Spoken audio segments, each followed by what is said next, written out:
nous allons voir les différentes méthodes pour écrire les couleurs ainsi que les différents niveaux de transparence. Les couleurs peuvent être écrites de différentes manières. Nous en avons vu au moins une qui est une écriture en hexadécimal. Alors je vais simplement faire un sélecteur H1 comme d'habitude et puis la couleur au niveau de mon texte. Donc color, première méthode que nous avons vue largement qui est d'utiliser la notation hexadécimale. Nous avons ici une notation simplifiée. Normalement, la notation hexadécimale s'écrit avec 3 paires d'éléments. Donc, première paire, le FF, ici. Deuxième paire, 0, 0. Troisième paire, 0, 0. La première paire représente le rouge, la seconde, le vert, et le troisième, le bleu. Évidemment, il est possible de combiner l'ensemble, chaque valeur allant de 0 jusqu'à F. Nous pouvons par exemple écrire ceci.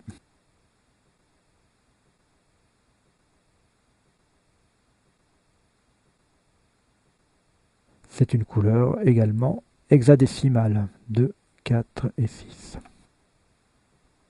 Une autre méthode d'écriture consiste à écrire simplement la couleur avec un texte écrit. Dans les spécifications du W3C, il n'existe que 17 couleurs qui sont permises d'être écrites au niveau du texte. Donc il y a la couleur marron, M-A-R-2-O-N, la couleur rouge, orange, yellow, olive, purple, fuchsia,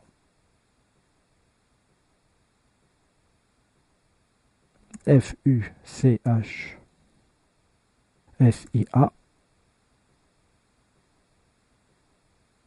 white, lime, green, navy, blue, aqua, teal, black, silver et grey. Vous pouvez également écrire certainement d'autres écritures texte, mais elles ne sont pas proposées dans les spécifications du W3C. Ces différentes couleurs écrites ne seront peut-être pas assimilées par tous les navigateurs. Une autre écriture des couleurs peut être avec la combinaison RGB. Nous écrirons ensuite les couleurs 255 par exemple, virgule 0, virgule 0, qui représente la couleur rouge. Chaque valeur allant de 0 à 255, représentant le rouge, le vert et le bleu, séparés par une virgule. Enfin, une écriture nouvelle, implémentée dans la plupart des navigateurs, est une écriture avec RGBA, dont la dernière composante est la composante d'opacité. La dernière valeur étant un chiffre situé entre 0 et 1. Par exemple, nous allons pouvoir écrire du rouge clair. Donc nous allons vérifier dans un navigateur. Voici. Les différents titres en H1 sont à présent écrits avec une transparence de 50%. Ces couleurs de transparence, écrites en RGBA, ne fonctionnent pas sous Internet Explorer.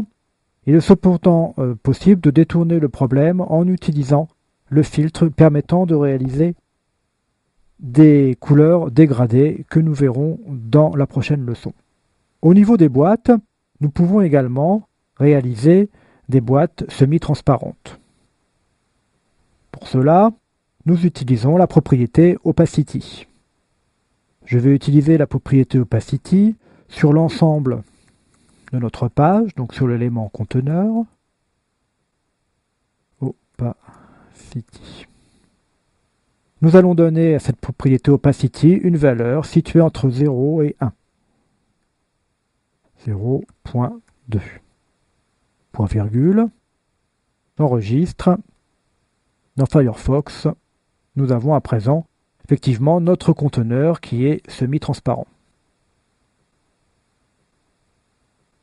Afin de garantir une compatibilité avec Internet Explorer, nous pouvons ajouter simplement une autre propriété, filter,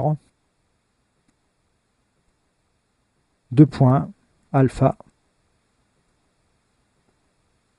opacity, égale, et cette fois-ci la valeur doit être une valeur écrite entre 0 et 100.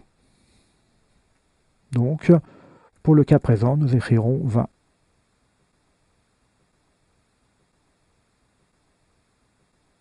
Cette écriture au niveau de l'élément conteneur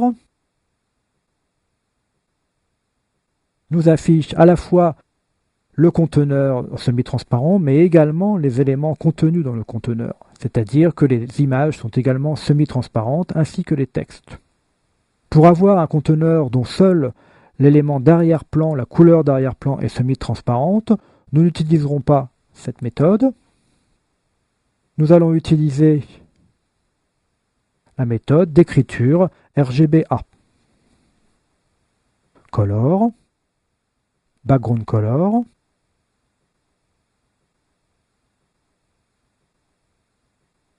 point, nous allons choisir RGB A.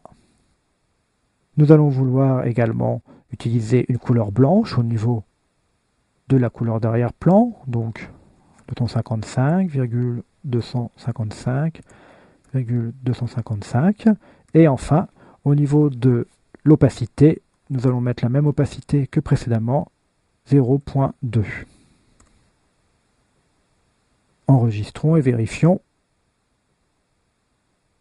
Nous avons à présent l'élément conteneur qui est semi-transparent, puisqu'il y a une différence entre l'extérieur et l'intérieur au niveau des filets de l'élément body, mais les éléments à l'intérieur de l'élément conteneur, donc les images et les textes, eux, n'ont pas été affectés par cette propriété.